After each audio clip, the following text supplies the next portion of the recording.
Hello, YouTube. I finished this book this morning. It's called The Race for Timbuktu. Frank T. Kryza. I don't know what kind of a name that is. I think he's English. I'm not sure. Subtitled "In Search of Africa's City of Gold."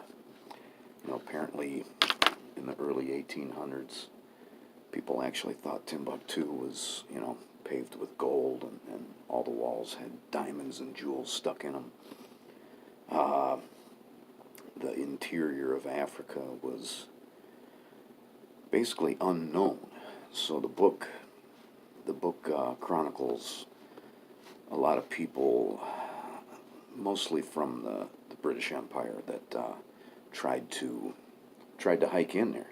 Sometimes they went from the west coast of Africa, and there they kind of died of diseases before they even got 100 miles. And most of the successful ones, or the semi-successful ones, hiked straight south, like from Tripoli, right across the Sahara Desert.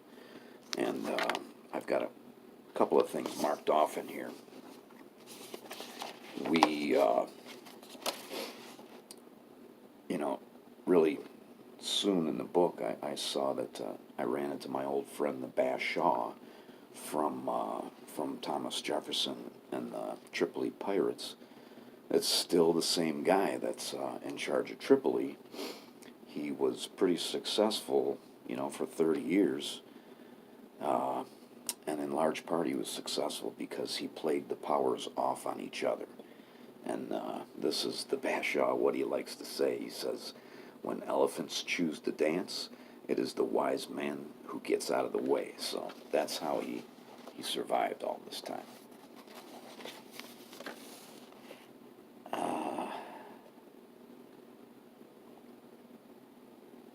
These guys were pretty dedicated. They really would stop at nothing. And one of the things they tried to do was blend in. They tried to pass themselves off as an Arab, as a Muslim. And this guy, Sir Richard Burton, who I should probably know a little bit more about, but I really don't. I'm going to have to get a book. He was a master of disguise, spending hours on his makeup. Before his voyage, he took long baths in a spectrum of dyes to imbue his pale English skin with precisely the right color. He also submitted to the agony of circumcision. That's what these guys did. Some of these other guys, Burton, I think, was a little bit later, but some of the guys in this book did the same thing. They had themselves circumcised, and you can just imagine, as an adult, I'm sure it's painful enough as a baby, but as an adult, it's got to be terrible. I mean, how does that heal up?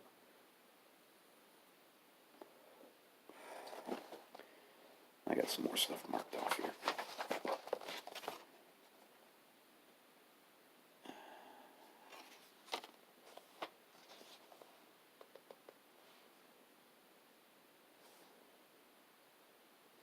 I don't know what this is.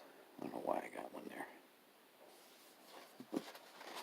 I think that was also about the Bashaw. I won't mark things in my book. I hate that. I hate coming on a used book and somebody has underlined sentences.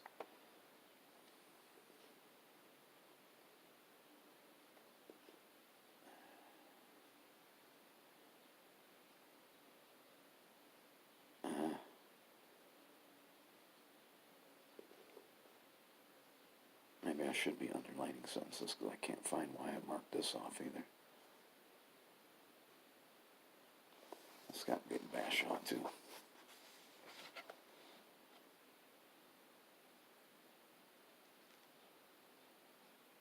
Oh, this is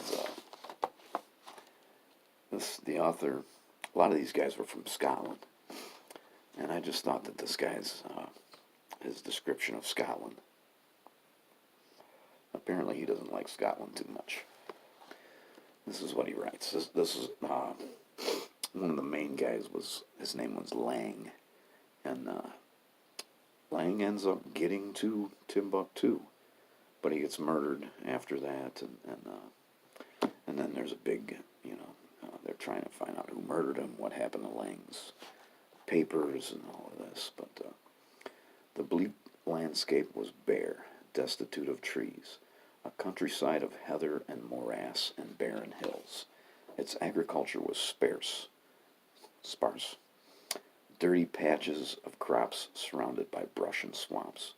The inhabitants of some counties appeared barely human, troglodytes with bunioned feet and coarse hairy legs, poor creatures who spoke incomprehensible dialects, dressed in rags, living in hovels, feeding themselves on grain so poor that in England they would be reserved for the livestock. When night fell, the voyager was likely to find himself in a town of dirty thatched huts. If he was lucky, he might find a shack that passed for an inn, only to get a verminous bed he could not sleep in and food he could not eat. His disgust after such a trip would be total. One English visitor of the period, returning south, summed up his impressions. I passed at last to English ground and hoped to God that I might never go to such a country again. This was a great book. It took me 2.5 days to read it. 291 pages. I got a lot of stuff on Africa, and, the colonization of Africa. A lot of stuff on South Africa. So if I ever do organize my books, I'm going to have quite a shelf for African stuff. I'm already into another book. I'm about 25 pages into another book. The other book is the Paris Commune, which I've got a few books about. And I don't know, man, the Paris Commune is just one of the most incredible things. The Siege of Paris and then the Paris Commune. French people are pretty crazy, and that's one of the instances that really stands out is that Paris Commune. That's it.